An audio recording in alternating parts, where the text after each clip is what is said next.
Students, learner, friends, आज हम अपने चैनल जाफर्स बायोलॉजी पे फर्स्ट ईयर के एफएससी फर्स्ट ईयर के हवाले से हमने चैप्टर को आगाज किया है, किंगडम प्लांटी का आगाज किया है। तो किंगडम प्लांटी का आगाज करते हुए सबसे पहले हम जो टॉपिक जिसको डिस्कस करने जा रहे हैं वो है ब्रायोफाइटा का।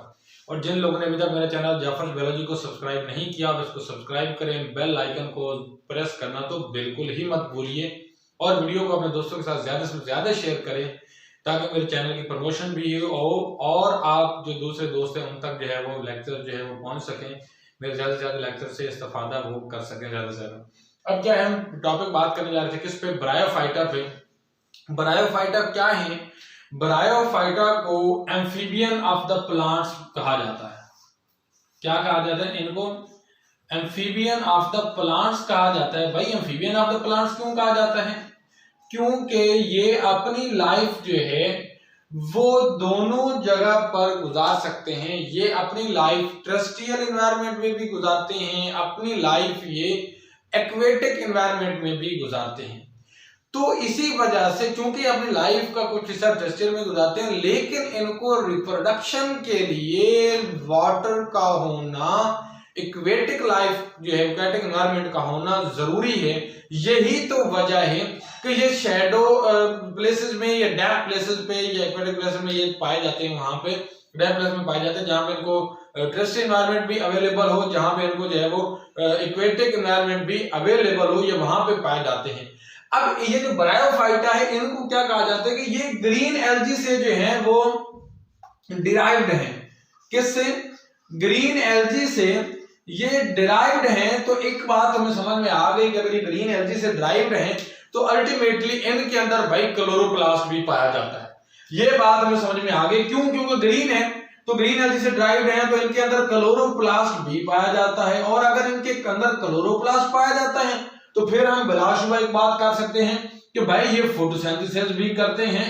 और अगर ये फोटोसिंथेसिस करते हैं तो फिर ये ग्लूकोज की प्रोडक्शन भी करते हैं, क्योंकि इनका कलर है जनाब ग्लूकोज, जिनका ग्रीन कलर है वो है क्लोरोप्लास्ट की वजह से। और क्लोरोप्लास्ट अगर मौजूद है उसके पास क्लोरोफिल भी मौजूद होगा।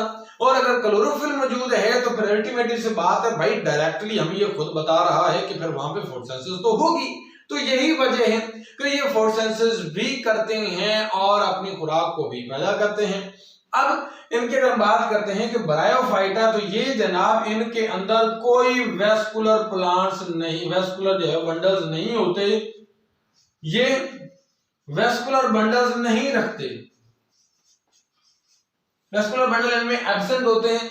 मतलब वेस्कुलर बंडल से बात क्या कर रहा था कि मतलब इसके अंदर जाइलम भी नहीं पाया जाता और इसके अंदर फ्लोएम भी नहीं पाए जाते। अगर इसके अंदर जाइलम और फ्लोएम नहीं पाए जाते तो भाई आपके जहन में क्वेश्चन उठेगा, जगेगा क्वेश्चन। वो क्या क्वेश्चन होगा? प्लांट्स में वाटर की और उनकी खुराक की जो ट्रांसपोर्टेशन है उसकी ट्रांसपोर्टेशन के लिए तो भाई वेस्कुलर बंडल्स इन्वॉल्व है।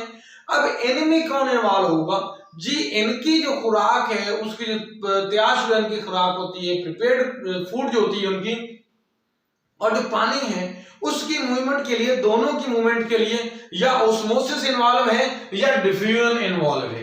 क्या क्या इसके अंदर इन्वॉल्व है? ऑस्मोसिस इन्वॉल्व है या फिर जो है इसके अंदर है डिफ्यूजन इन्वॉल्व है, जिसके जरिए कि ये जो इनकी मूवमेंट में इन्वॉल्व होते हैं प्लांट्स, इनके ब्रायोफाइटा के अंदर वाटर की मूवमेंट के लिए, उसकी तरसील के लिए, या ये जो खुराक तैयार करते हैं उसकी तरसील के लिए ये इन्वॉल्व होते हैं। तो you can say that the bryophyta of the plants, bryophyta the part of plants which have osmosis and diffusion like mechanism for the transportation of water and the transportation of prepared food in them. And you can say that the prepared food will be prepared by the mechanism of photosynthesis due to the presence of chloroplast in them.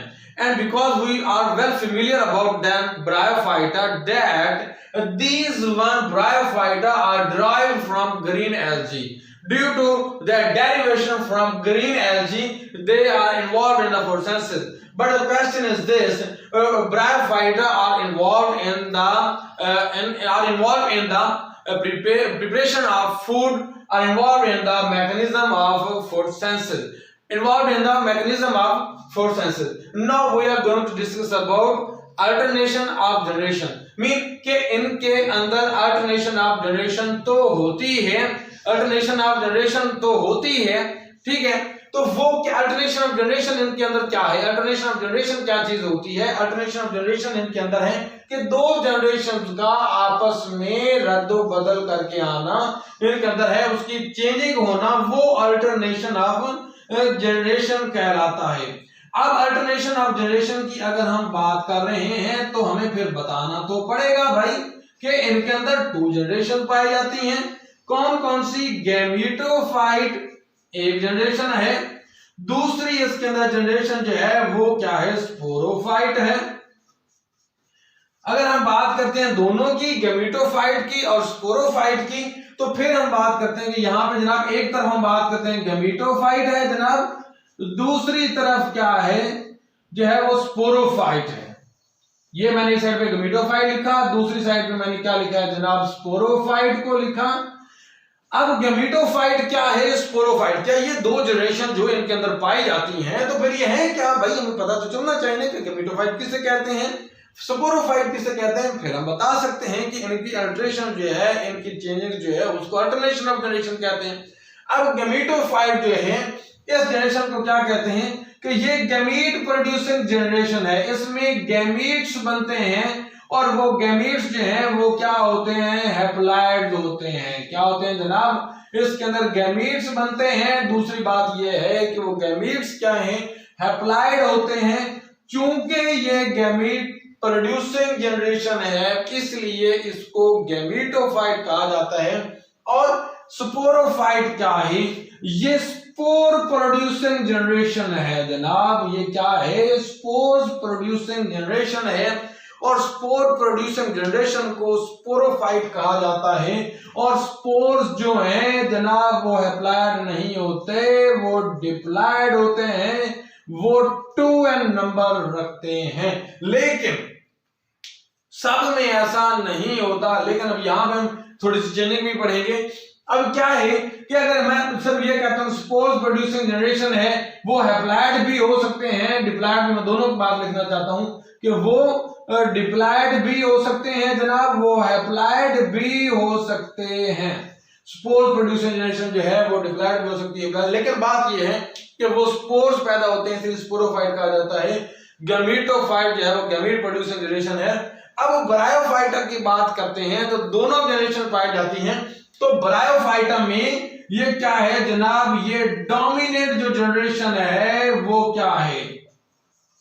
Dominant generation इसमें क्या होती है जनाब? Dominant generation इसमें gametophyte है। और जो sporophyte है जनाब वो इसमें रिसेसिव जनरेशन है जनाब। क्या है? रिसेसिव जनरेशन है। अब रिसेसिव क्यों है और डोमिनेट क्यों है? जो डोमिनेट जनरेशन है गैमेटोफाइट वो जनाब है इंडिपेंडेंट है। क्या है? इंडिपेंडेंट है। और जो स्पोरोफाइट है वो डिपेंडेंट है। अब जो इंडिपेंडेंट है वो इंडिपेंडेंट क्यों है? इंडिपेंडेंट जो है वो इसलिए है कि भाई इसके पास क्लोरोप्लास्ट पाया जाता है और क्लोरोफिल की मौजूदगी में ये क्या करती है? फोटोसिंथेसिस करती है। तो मतलब ये है कि एक तो ये डोमिनेंट है, बजाहिर जो हमें कंस्पिक्यूअस जनरेशन है ब्रायोफाइटा की वो क्या है? गैमेटोफाइट है जो नजर आती है।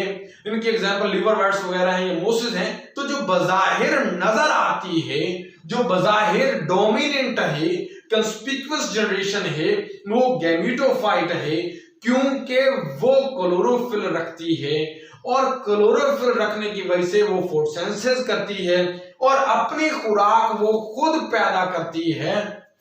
और जो स्पोरोफाइट है वो रिसेसिव जनरेशन है, वो डिपेंडेंट है किस पे? गैमेटोफाइट पे। स्पोरोफाइट में ब्रायोफाइटा के अंदर जो है वो नहीं होता क्लोरोफिल। ये फोटोसिंथेसिस नहीं कर सकती है। गमीटोफाइट जो ब्रायोफाइटा की है वो फोटोसिंथेसिस कर सकती है। यही वजह है कि ये इंडिपेंडेंट है, इसमें फोटोसिंथेसिस होती है जनाब। इसमें फोटोसिंथेसिस जो है वो एब्सेंट है। क्या है इसमें फोटोसिंथेसिस जो है वो एब्सेंट है। स्पोरोफाइट में जो है वो फोटोसिंथेसिस नहीं होती है और गमीटोफाइट में फोटोसिंथेसिस होती है। इसमें क्या है जनाब, क्लोरोफिल मौजूद है, ठीक है, और इसमें क्या है, क्लोरोफिल जो है वो एब्सेंट है। अल्टीमेटली सी बात है भाई, जब क्लोरोफिल एब्सेंट होगा तो फोटोसिंथेसिस नहीं होगी, जब क्लोरोफिल मौजूद होगा तो फोटोसिंथेसिस होगी। यही तो वजह है कि जब इसके पास ना तो स्पोरोफाइट के पास ना तो क्लोरोफिल है, ना क्लोरोप्लास्ट है, ना फोटोसिंथेसिस करती है। यही वजह है कि अपनी खुराक के हसूल के लिए गमीटोफाइट पे डिपेंड करती है, गमीटोफाइट पे इन्हिसार करती है। और गमीटोफाइट जो है क्योंकि वो क्लोरोफिल अपना रखती है, वो अपनी फोटोसिंथेसिस करती है और अपनी फोटोसिंथेसिस की वजह से अपनी खुराक खुद पैदा करके खुद भी इस्तेमाल करती है, स्पोरोफाइट को भी जो है वो देती है। अब गमीटोफाइट जो है उसका जो बॉडी स्ट्रक्चर है वो क्या है, थैलस है, वो थैलॉइड है। और जो स्पोरोफाइट है जनाब के उसके बॉडी स्ट्रक्चर में वो फुट रखती है, सीटा रखती है, वो कैप्सूल रखती है, ठीक है। अब थैलॉइड में क्या है, थैलॉइड में क्या है कि स्टेम की तरह का स्ट्रक्चर है, स्टेम से रिजेंबलेंस रखने वाला स्ट्रक्चर है, लीव्स से रिजेंबलेंस रखने वाला स्ट्रक्चर है, लीव्स नहीं है, लीव से रिजेंबलेंस रखने वाला स्ट्रक्चर है, जो है वो स्टेम नहीं है, स्टेम की तरह का जो है वो स्ट्रक्चर है। इसके अंदर रूट्स नहीं है, गमीटोफाइट के अंदर रूट्स की तरह जमीन पे एंकर करने के लिए, उसकी अटैचमेंट के लिए इसके पास राइजाइड्स मौजूद हैं। क्या मौजूद है जनाब, राइजाइड्स मौजूद हैं। अब होता क्या है कि ये स्पोरोफाइट जो है ये क्या करती है, ये स्पोरोफाइट 2n नंबर होती है, डिप्लॉइड है, गमीटोफाइट हैप्लॉइड है। ये क्या है, सो इसमें जो है स्पोरोफाइट जो डिप्लॉइड है, गमीटोफाइट हैप्लॉइड है। अब क्या बात करते हैं कि ये स्पोरोफाइट है जनाब, ये डिप्लॉइड है। अब इसमें डिप्लॉइड स्पोरोफाइट में हुई मियोसिस, इसमें क्या हुई, मियोसिस हुई। मियोसिस के नतीजे में स्पोर्स पैदा हुए। स्पोर्स क्या थे, हैप्लॉइड पैदा हुए, इसलिए मैंने वहां पे लिखा है कि सपोज हैप्लॉइड हो सकते, डिप्लॉइड भी हो सकते हैं। यहां पे मैंने क्या कहा कि स्पोरोफाइट में जनाब मियोसिस हुई, मियोसिस के नतीजे में स्पोर्स बने, स्पोर्स जो थे वो हैप्लॉइड थे, मियोसिस के नतीजे में पैदा हुए। और मियोसिस जब होती है वहां पे क्रोमोसोम्स की तादाद आधी रह जाती है। जब क्रोमोसोम्स की तादाद आधी रह जाती है तो ये n नंबर जो है वो स्पोर्स पैदा होंगे। अब स्पोर्स कैसे होंगे, स्पोर्स जो हैं वो सारे एक जैसे होंगे, इसलिए इस जनरेशन को होमोस्पोरस कहते हैं। इसमें स्पोरोफाइट को होमोस्पोरस कहते हैं, मतलब होमो स्टैंड्स फॉर एक जैसे, सिमिलर, स्पोरस स्पोर्स जो है इसमें स्पोरोफाइट में मियोसिस के नतीजे में होमोस्पोरस जो है वो स्पोर्स पैदा होंगे और वो एक जैसे हैं। फिर वो हैप्लॉइड स्पोर्स जो हैं वो डायरेक्टली जर्मिनेट करेंगे, वो हैप्लॉइड स्पोर्स जो है वो डायरेक्टली जर्मिनेट करेंगे। जब वो डायरेक्टली जर्मिनेट करेंगे तो उन हैप्लॉइड स्पोर्स के नतीजे में जो स्ट्रक्चर बनेगा वो क्या बनेगा, गैमीटोफाइट बनेगा। क्या बनेगा जनाब, गैमीटोफाइट बनेगा। अब गैमीटोफाइट जो है वो हैप्लॉइड जनरेशन है, स्पोरोफाइट जो क्या है वो डिप्लॉइड जनरेशन है, गैमीटोफाइट जो है वो हैप्लॉइड जनरेशन है। ये इसमें गैमीटोफाइट चूंकि बजात खुद हैप्लॉइड है तो गैमीटोफाइट में जो गैमीट्स पैदा होंगे, अब गैमीटोफाइट जो है वो डोमिनेंट स्ट्रक्चर है, कंस्पिकुअस स्ट्रक्चर है। तो इस गैमीटोफाइट में क्या होगा, इसमें कुछ मेल ऑर्गन्स हैं, कुछ फीमेल ऑर्गन्स हैं। जो मेल ऑर्गन्स हैं वो एंथ्रीडिया हैं और जो फीमेल ऑर्गन्स हैं वो आर्चिगोनियम हैं।